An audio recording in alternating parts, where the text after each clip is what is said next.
Hey guys, I want to bring you a little comparison video between three fairly popular carry platforms. First one is going to be the Taurus GX4. Next one is going to be the Wesson M&P Shield, this one being the Shield X, their newest model. And then the SIG P365. Obviously you wouldn't buy it like this, but the 365 is a very, very popular platform. So this was my very first handgun. I did not purchase it like this. I purchased it with the brown frame and the standard length slide to 3-inch barrel. This is what I purchased. I've just since purchased the OD green grip and then an XL slide. This is what mine currently looks like, obviously. This is completely factory. This is with the 13 round magazine. Also comes with 13 or the 15 extended. And they do also make obviously the Shield Plus as well, which is a little bit shorter, doesn't have the rail, and a little bit shorter grip. And this was an XL. Had this grip, so a shorter rail on there, shorter grip, 12 rounds versus the full size 17 round mags. But these are all very popular guns at this point. Obviously, the Taurus not being as popular as mainstream, I suppose. But still a fantastic gun nonetheless. I have had, I don't know, 2,500 rounds through this gun total, and I have not had a single issue that was not shooter related. I've had a couple buddies who were new to shooting, limp wristed it a little bit, but I personally have shot most of those rounds, and I've never once had an issue, not a single one. These do also, if you get the brown one, comes with 13 round mags. We can also just buy them separately, which puts it closer to that kind of X macro frame length there. A lot closer there, but you're looking at 13 versus full mag on this is 17 rounds. And the Shield X being very similar in size to the X macro. But again, there are smaller variants of all of these. There's the standard, which is right about there. The factory extend or pinky extension on there too. The Shield Plus or the original Shield, and then the 365 or the 365X or the 365 XL. They're all gonna be smaller than this. This is obviously the biggest grip. It would be this size with 12 round magazines, and they do make, Streamlight does make a light specific for it. I think there's a couple, but yeah. Obviously with the 365, you do kind of get a chassis system in there with that fire control unit. You can swap out these grips. They make aluminum grips. They make these different polymer grips. This is also an X-sized grip, the same size as the X or XL grip. But this one is from Strike Industries. It's a very fat kind of magwell kind of grip area with little reference points up there. It does feel really, really nice in the hand. And then obviously the factory one, skinny, thin, also feels pretty good. The Taurus, most people do not know this, and Taurus, I have yet to see them ever actually reference it, also has a fire control unit of sorts. So it doesn't go apart the same way that the 365 does, just that pin in the back, and then you kind of lift the whole thing out. But it does have that removable chassis. That's how I was able to go from this grip to this one. I did not dye it or anything, two completely separate grips obviously. And you can swap them out with that chassis. There are also, I believe, 2 companies now that make aluminum grips for this, just like the 365s. Mischief Machine makes one that is XL length, carry length, whatever. So it'd be closer to like an X macro size. And Sharps Bros just released their aluminum grip module for this as well. Same size as the Mischief Machine, so take the 15 round GX4 carry mags, and it is flush with the XL or carry slide, which is really nice. But that's also putting $300 to $350 into a gun that costs $300. So I will probably end up getting one at some point, but I also like spending money on things I don't need. So it really just kind of depends on if you want to dump as much money as the gun costs into the gun. Obviously, a ton of companies that make these. and there's a lot more aftermarket support for 365. So if that's something you care about, that is something to note. This one does have the Radian ramjet. There's a lot of companies that make comps for these, but everything's a little more expensive with this. I guess price point wise, for these you're looking at, I don't know, ballpark around $300 for a standard one. Carry goes up to $450, something like that. The Shield Plus is around $4, I believe. The Shield X, the standard one, is $5. This one is $5. And the Shield X carry comp is around $6, I believe.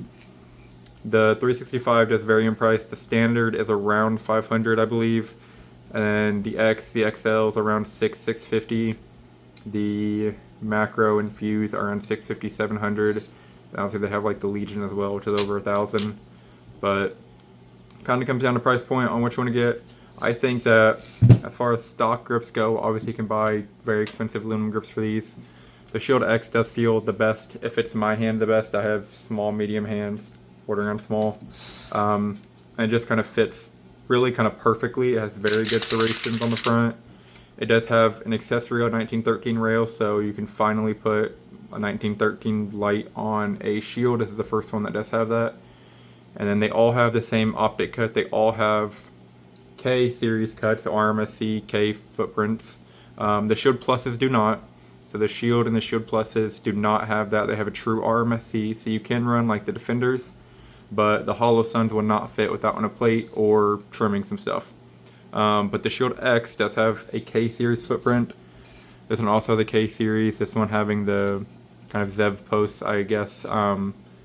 Which is how they kind of have their recoil bosses. So you can put any of the micro ones, you can put Hollow Suns, you can put Vortexes, all of that stuff. And this one's a little bit weird, in a good way. So it has the two shallow front posts, which allow it to put on the Hollow Sun. But the rear has two removable posts. So if you wanted to run a Hollow Sun, you just kind of pull those posts out. Or if you wanted to run an RMSC optic, like the Vortex Defender CCW, you can put those back in there, and you have two additional kind of recoil lugs back here, recoil bosses, to help, I guess this help with some of the pressure that the optic may get, some of the screw tension, which is pretty nice. They're very easy to take out. Just get a pair of pliers, you pull them right out. But I'll probably just want to put them back in. I mean, K footprint's more than sturdy enough, and obviously I have a K footprint optic on there currently.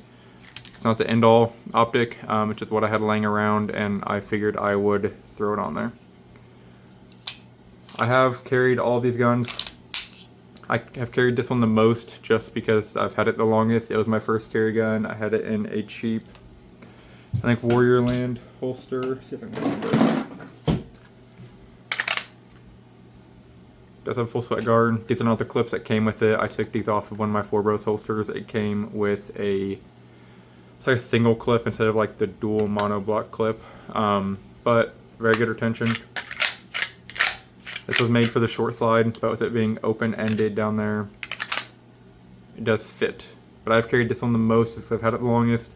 It's a very thin holster. It's comfortable.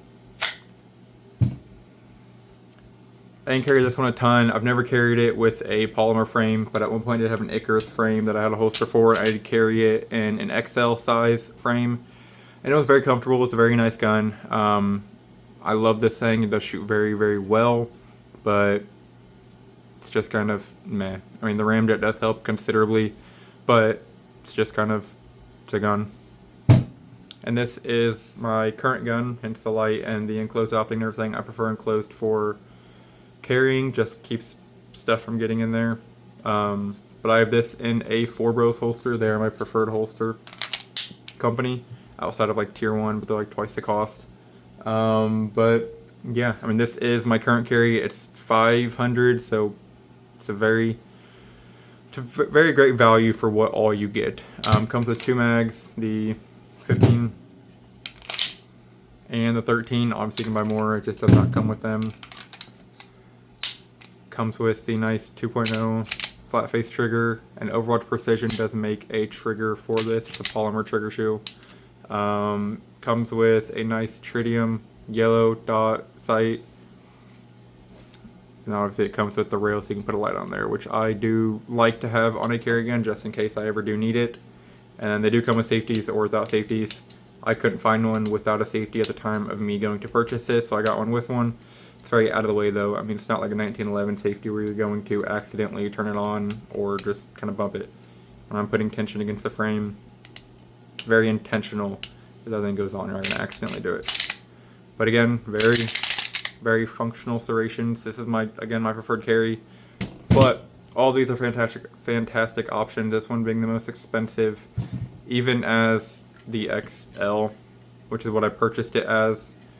Obviously it's smaller, it's closer to basically right at about this size, but it's like twice the cost. They're looking at about $600. You can get one of these for maybe $350 depending on the barrel length and stuff that you get, but very nice trigger too. The only safety that it has is the trigger safety in there. Kind of a heavy trigger pull, but for carry that's not necessarily a bad thing. And it's a pretty crisp trigger. Minimal travel, there's not a ton of travel there. And very little over travel. A nice tactile reset. So if you're looking for a cheaper carry and you want something that's reliable, I would without a doubt recommend the Taurus GX4. It's a fantastic offering from Taurus. They really kind of knocked it out of the park with this. But for spending extra money, I would recommend this one. Just objectively, this is my favorite out of all of them. This is what I would recommend to people if they come in saying, hey, $500-$600, what should I get? I would get that. If you want a SIG, this again is a great option. Ton of stuff. If you like messing with your guns, like I do, there's a ton of aftermarket support for the 365s, but they're a little bit more expensive. And SIG has some reputation issues right now, just with how the whole 320 thing went down. But I have no issue recommending the 365 to people. If you guys have any questions, leave them down in the comments. Thanks for watching.